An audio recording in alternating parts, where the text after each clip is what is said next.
sa mga nandito. We welcome you po sa Sambayan ng Resurrection Church. And yung kinanta ko kanina nila, yung Amazing Love, yun po yung ating topic, yun po yung ating pag-uusapan ngayong hapon ito. Paki-flash na lang po ng PowerPoint. And this is just a very quick na discussion lang po natin. Okay? So yan. Pagpasa nga po ng malakas in 1, 2, 3. God's amazing love. Sino po yung naiyak doon sa page kanina? Alam niyo po, yung tatay doon sa video, yung tatay po doon sa video, nagdadalisip siya.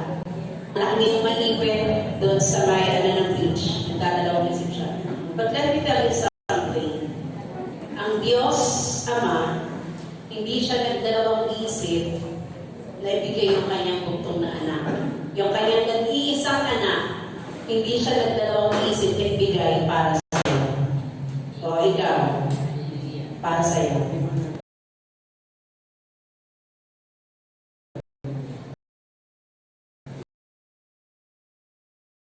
Para sa iyo, Asha. Alam niya na mapapahamak ka pag ibigay niya. So, gusto ko lang pong tingnan po natin itong napakagandang story na to. Sige, pakipindot na lang dyan. Okay. Sabi po ni Jesus, John 15:13, greater love, no one than this. Na pinakadakilang pag-ibig. But to lay down one's life for one's friends. Alam niyo po, pinakadakilang pag-ibig, yung i-alay niya, yung buhay niya para sa iyo. Ang tanong ko, anong meron ka? Hello?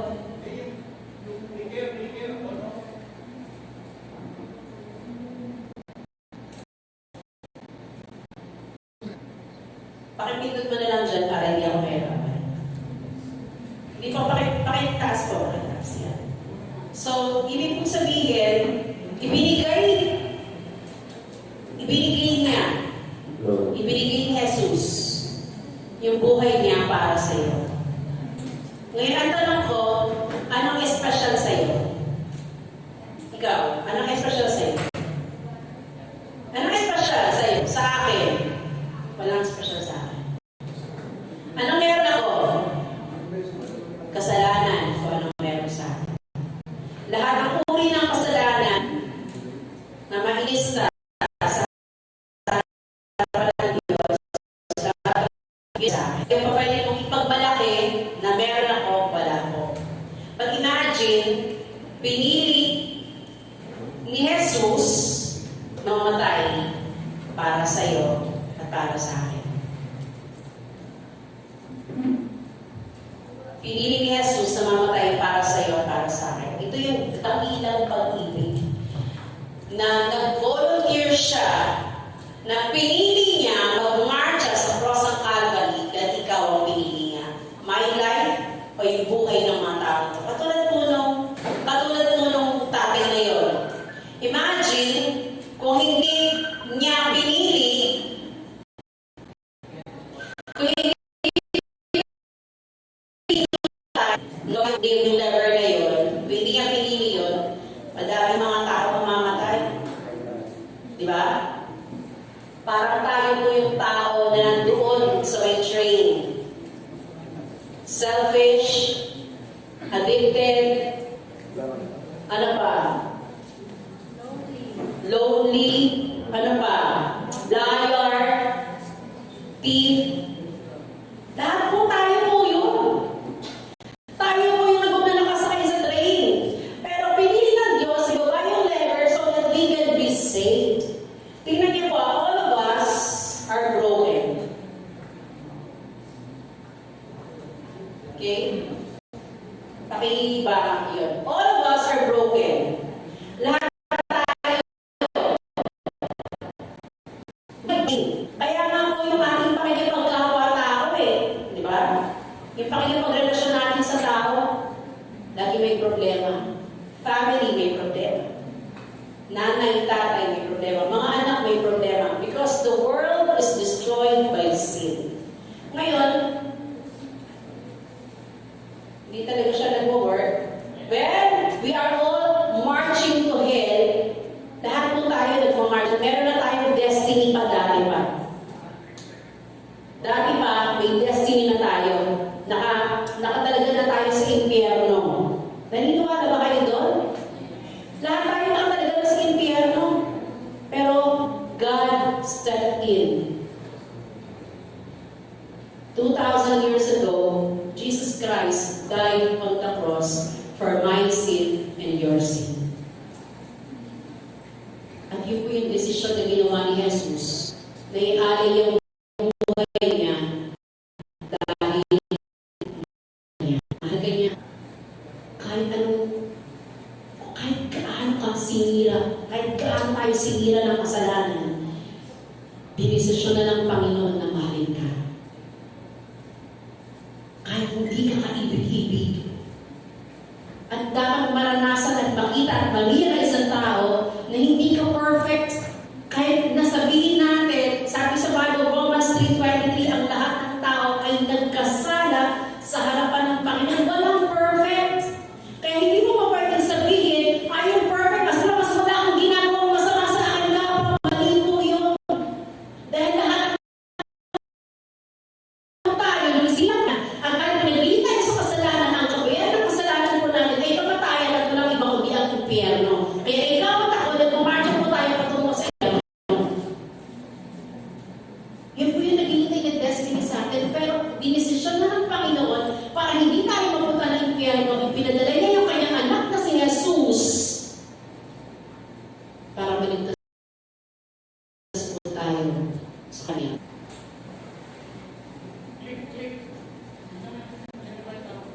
Ito po, pinipindot ko po. Hindi talaga siya malayo.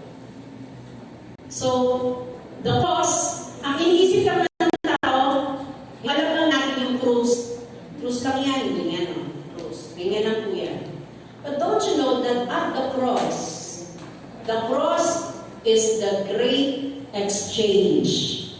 Ano yung great exchange? Bakit where the innocent died for guilty.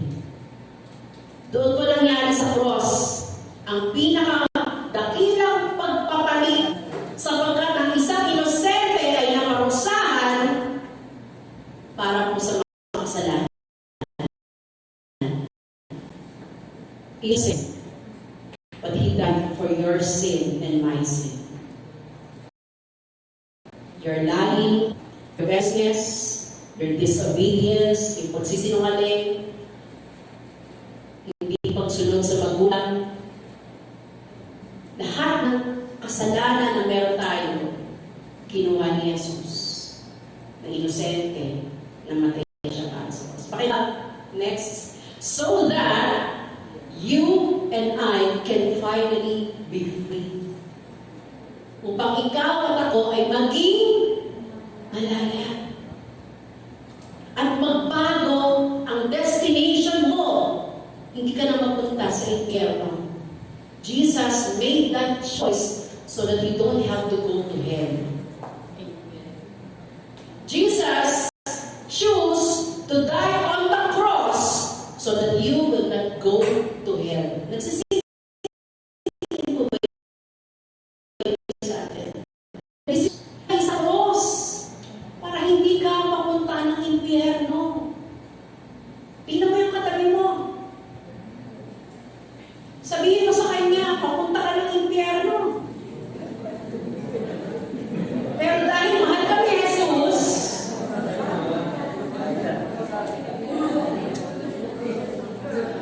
dinesisyonan ng Panginoon na iligtas ka. At yung salvation na yan, hindi dahil mabait ka, maganda ka, matalino ka. Wala kang bayad. Ibig sabihin, grace o mag-grade ay binigay sa iyo. Hindi mo pinaghirapan. Pakibaba ko ulit. It takes a holy God to die for the wicked humanity.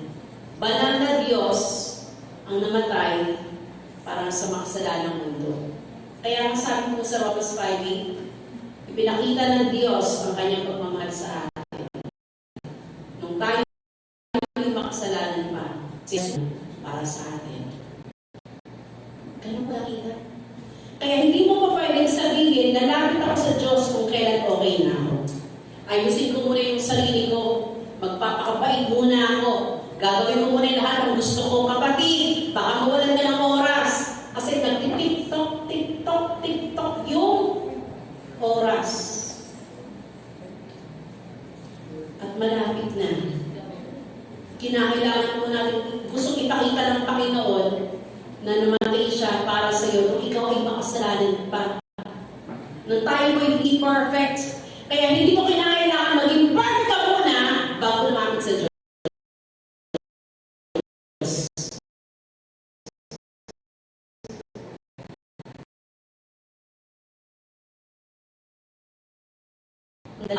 Sabi mo nga sa akin, sabi, bukas, next, sa Monday, sa Tuesday, next month, next week, buhay ka pa. Can you say? Masasabi mo ba na buhay ka pa? Can you tell me na bukas, gising ka pa? Biyaya lang ng Diyos yun kung gising ka pa. Pero ang tanong, gaano ka kasigurado na buhay ka pa? Kaya habang ngayon, sabi mo ng Hebrews, ngayon habang naririnig mo panawagan, ito ang kabiyak ng Diyos sa iyo. Habang naririnig mo pa, huwag mong patigasin ang puso mo. Make a decision now. Pakibaba ko kayo, Bern. Sabi mo dyan, it may seem reasonable to die for the righteous. Parang okay lang na mamatay sa mga matutuwi. Pero hindi sa mga hindi matutuwi. No one, for the unrighteous, no die. Ang tanong, meron ba righteous sa atin? Tingnan mo nga ulit yung katabi mo. Matuwid ba yan?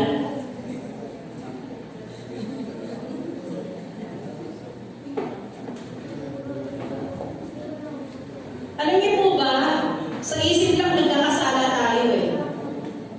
Isip lang nagkakasala tayo. Magmura ka lang sa isip, nagkakasala ka na.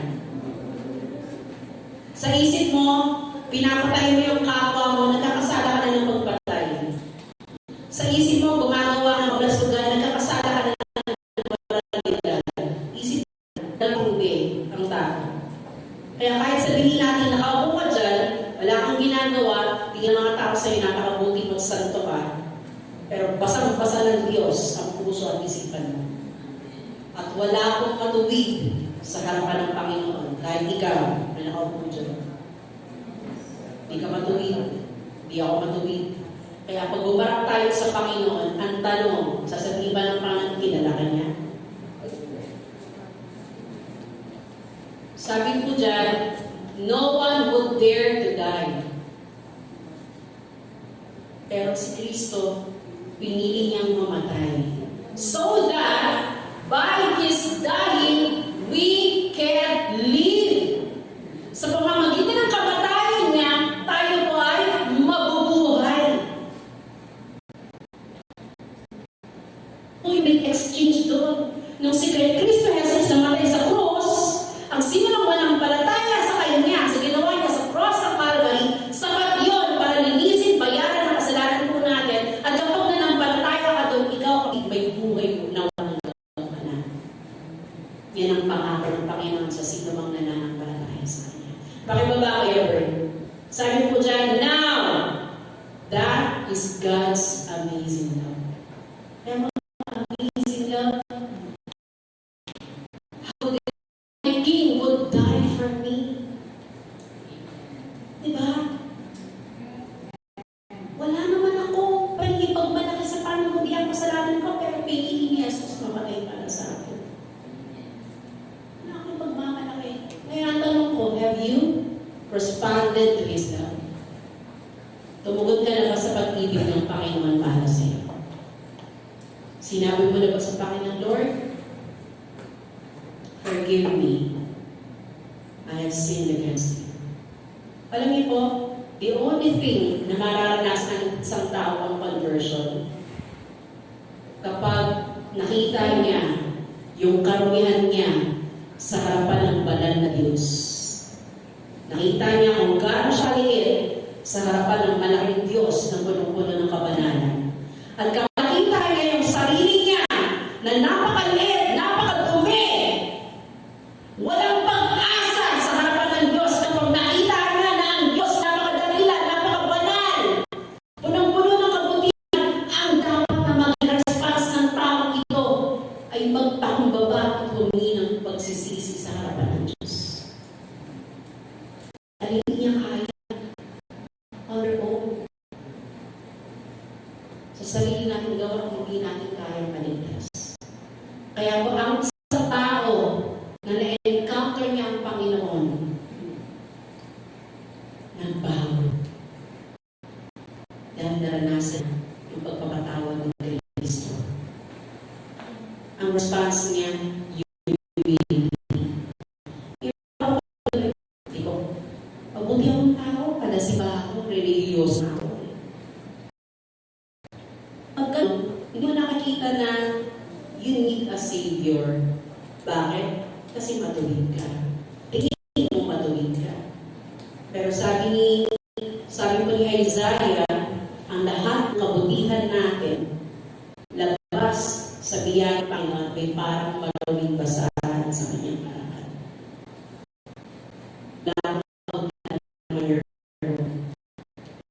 Alam natin, tumugon na ba tayo sa pag-ibig ng Diyos? Paano ba kayo, Bert? Have you made the decision to follow Him? Nagkaroon ka ba ng desisyon sumunod sa Panginoon? To live for Him, mamuhay para sa Kanya. Honor Him with your life. Iparangal siya sa buhay mo.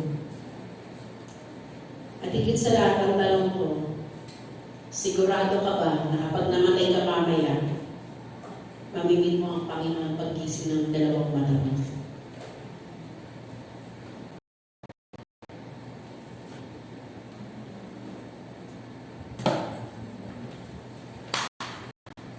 Are you sure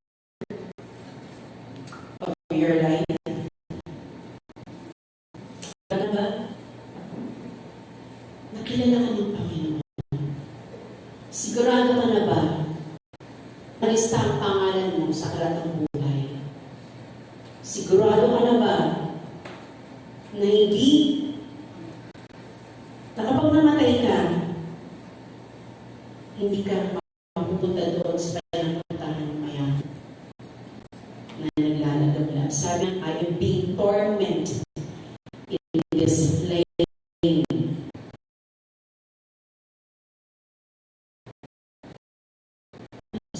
God is extending His love for you. Ni-extend ang Panginoon ang pag-ibig niya sa iyo. And He's doing it right now. Ngayong oras. Ngayong panahon. Nangungusap ang Panginoon sa iyo. Sabagat nais ang Panginoon makasama ka. Ano ba? Tanong ko lang po sa mga nandito. Anong religion ang makakapagsabi sa iyo na meron kang buhay na walang hanggan? Wala. Yung relationship mo lang sa Panginoon. Hindi kami nag-share ng religion dito. Hindi kami nag-share ng kahit na anong religion. Ang share na si Jesus Christ. Siya lang. Dahil sapat siya para biglang buhay na walang hanggan. Sa buhay ko, ang relihiyon na kinabibilangan mo ngayon, hindi ka kaya pangakuha ng buhay na walang hanggan, anong silbi ng relihiyon na meron ka?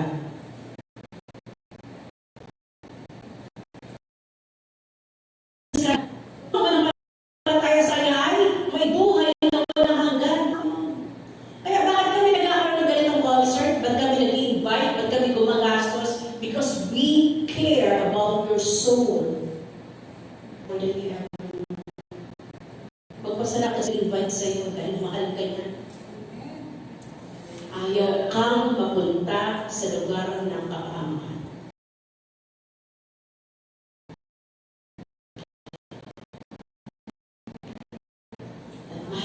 Nisigaw namin, mahal kayo ng Panginoon. At kung hindi kayo magbabago, kung hindi kayo lalapit at nananampalataya kay Jesus, papahamak kayo. Papahamak ang tao. So this is our challenge this afternoon. Hindi ko na kayo kailangan pang patayuin. You can make a decision sa kinauupuan nyo ngayon. Make that decision. Sabi ng Panginoon, in Isaiah ulit, today, call upon Him while He is near. Call upon Him habang malapit siya. Habang narinig natin o narinig niya ang panalangin mo, tumawag ka sa Kanya. Darating yung time, yung oras, tik-tok, tik-tok, tik-tok. Titigil yan. Hindi mo sigurado kung buhay ka pa. Baka huli ng lahat. Wala na. Pakipindot nga kayo, whoever believes in the Son has eternal life. Whoever rejects the Son will not see life, for God's wrath remains on them. Kaya kung sino mang nananampalataya kay Jesus, ay may buhay na walang hanggan. Pero kapag nire-reject natin, mga kaibigan, ang sabi ko dyan, nananatili ang galit ng Diyos sa Kanya. Kaya hindi ko pa pwede sabihin, hindi nagagalit ng Diyos. Galit po ang Diyos. Saan? Sa sino mang hindi kumikilala sa Kanya. Imagine, binigay niya kanyang bugtong na anak. Nakita ng ama na yung anak niya hinahampas. Nakita ng ama na yung anak niya duguan. Nakita ng ama yung anak niya pinako. Kamay at paa, nilagyan ng koronang tinik. Tapos, i-reject natin yung kaligtasan na yun. Ang galingan natin. Nakita yun ng Diyos Ama. Kaya ang pong response natin sa Kanya, we have to call na isang Panginoon. Tumugon tayo sa panawagan niya. Pakibaba ko yan, Bert. But now that you have been set free from sin and have become slaves of God, the benefit you reap leads to holiness and the result is eternal life.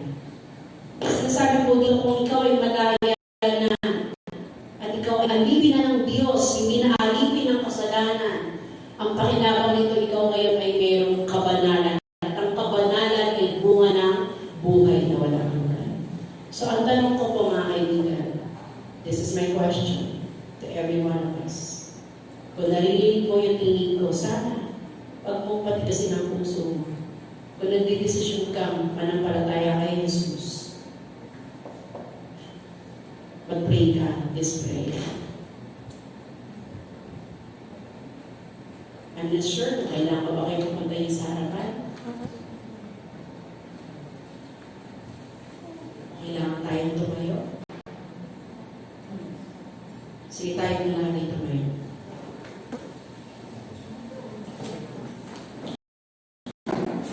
Hindi ko ito makutan kapag nagpipish si Benny. Sinasabi niya, Jesus died publicly for you.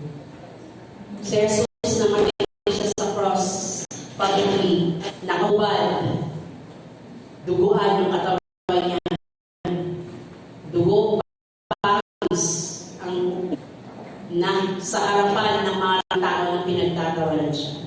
Pero He died for you. Now, I want you to make this decision. If you want Jesus Christ and your life and make that public decision na susunod ako sa Panginoon, iaalay ko ang buhay ko sa Panginoon. If you are that, I want you to come forward and we will pray for you.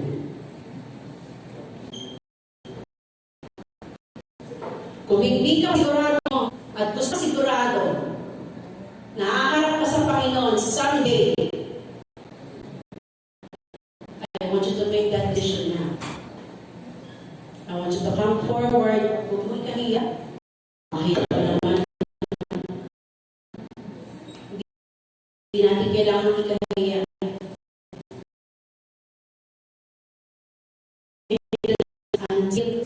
naririnig mo, lumapit ka. Kung ikaw ay kabataan, kung ikaw ay diakos, kung anong nagaya mo, lumapit ka sa Panginoon ngayon. Sapagkat mahal ka ng Panginoon, binigay niya ang buhay na sa right now.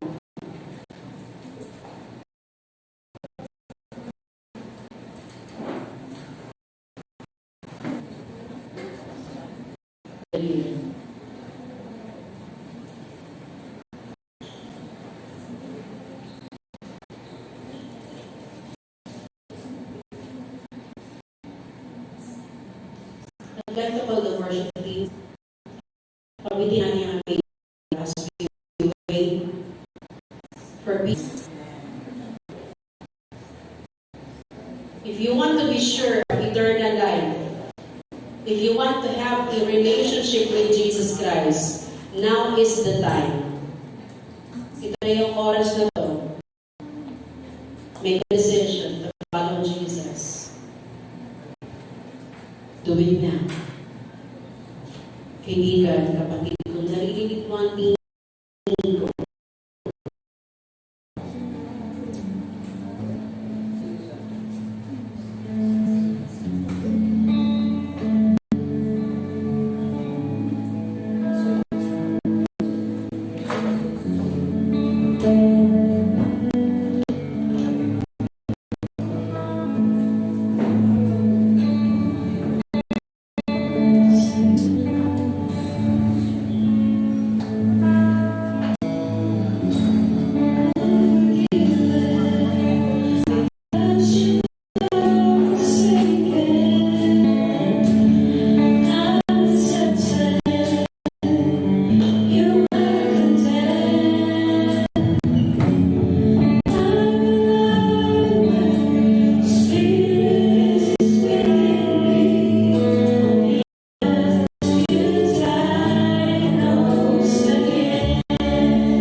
sige po. Because we don't want to waste this time, this opportunity. I want you to come so that we will be able to pray for you. If not now, may the Lord touch your hearts. Lahat po ng mga nag-invite, mga young people.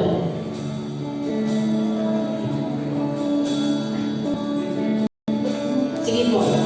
Thank you so much. Sige po. Mayan, i-assist mo sila na tsaka si Jolly Angel.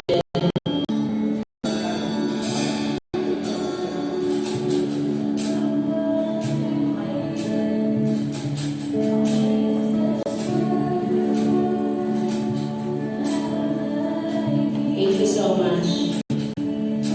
Sorry.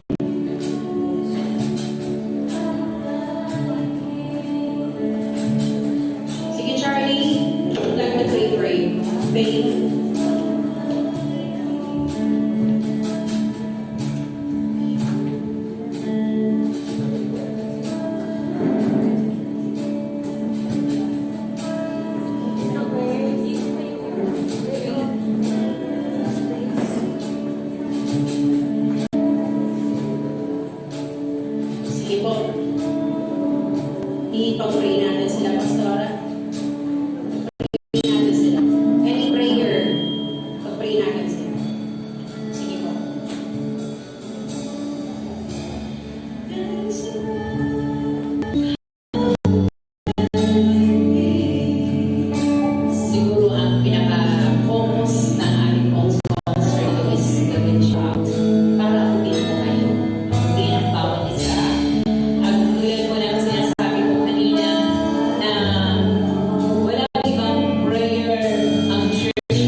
ibinigay mo para bigyan mo ng buhay.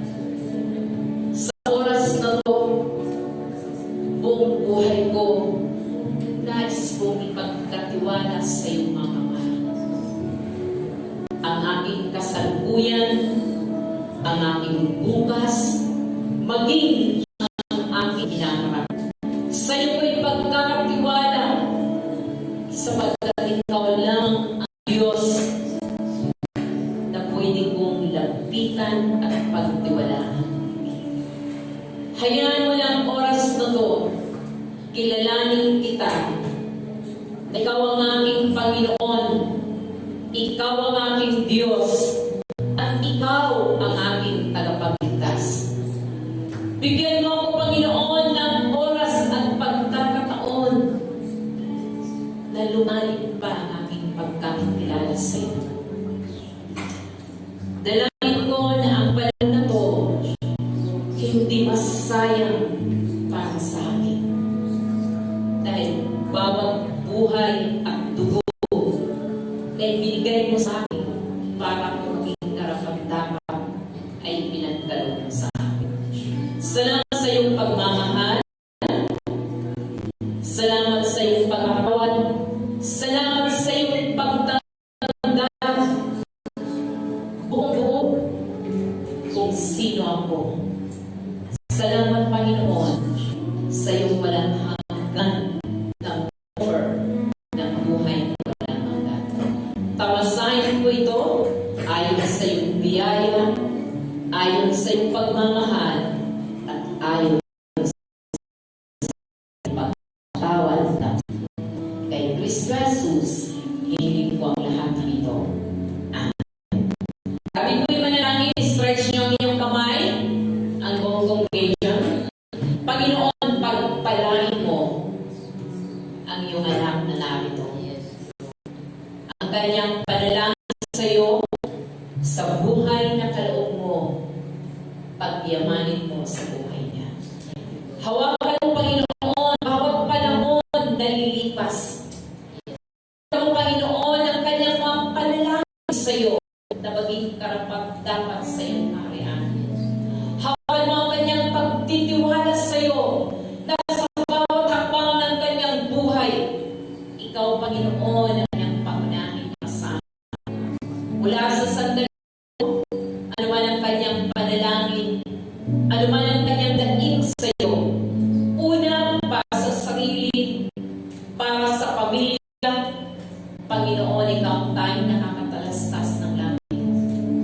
Hawakan mo siya, ingatan mo, at mula sa sandaling ito, Panginoon, hawakan mo ang kanyang kasalukuyan, ang kanyang bukas, at ang kanyang hinaharap, sapagkat ang kanyang nakaraan ay tuluyan mong nilimot upang makabangon siya mapagsimula para sa iyo.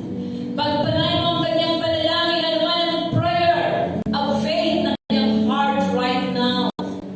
Hayaan mo, Panginoon, maging pagpapala itong pasa. Maraming salamat sa pagkakataon na ito na ibinigay mo sa akin. At tulad ng iyong prayer, Panginoon, walang bagay na masasayang kung kami magtitiwala sa iyo. Purihin ka, luwalhatiin ka, hinihiling ko ang lahat ng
siguro yung kanina pinalabas ay napalibin na.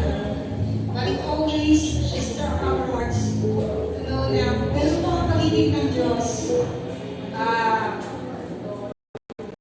Pag-ibig ang buhay ng kanyang sarili na lang.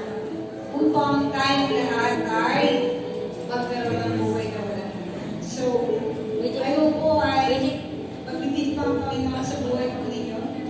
Narapat natin din ng Diyos sapagkat nakita po ang kanyang pag-ibig. Kaya po kami ay patuloy kami magpupuri sa Panginoon. Because God deserves our worship. Amen? Amen. Huwag po kayo mag-alala. May naliyad na po. Yes. May naliyad na po huwag po kayo mag-alala. Kaya po, sige po, kaya po yung mga sa Panginoon. Amen? Hallelujah! Purihin ko Panginoon. Harapan namin ang lakas ng Panginoon. Hallelujah! In Psalms 150 verse 6, sabi doon, let heaven and grass spring. Praise the Lord. Praise the Lord. Hallelujah! Hallelujah!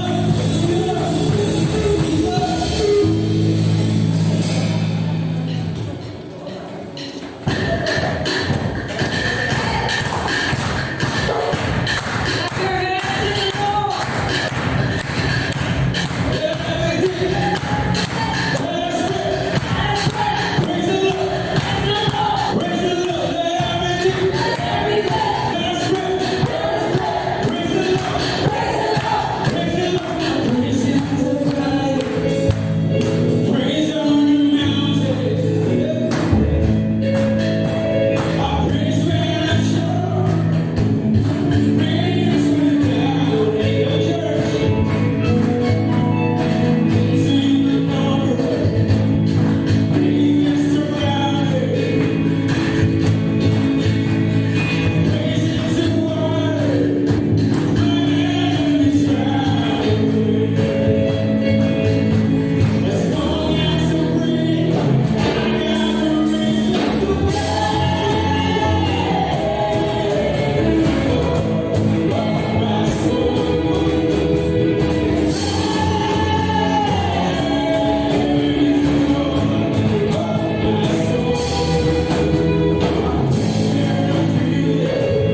Save our family, friends, Panginoon, maging aming community. Use this church, Lord. Gamitin mo kami, pagkaisa mo kami, Panginoon, upang sa susunod, Lord, kalayaan para sa mga taong captives of sin. Gamitin ko ang iglesia nito, Panginoon. More and more, save souls, Panginoon. Purihin ka. And Lord, ganit na sa aming pakainip, silbing kalakasan, kagalingan sa aming katawan. Patuloy kami makapaglingkod sa iyo. These are prayers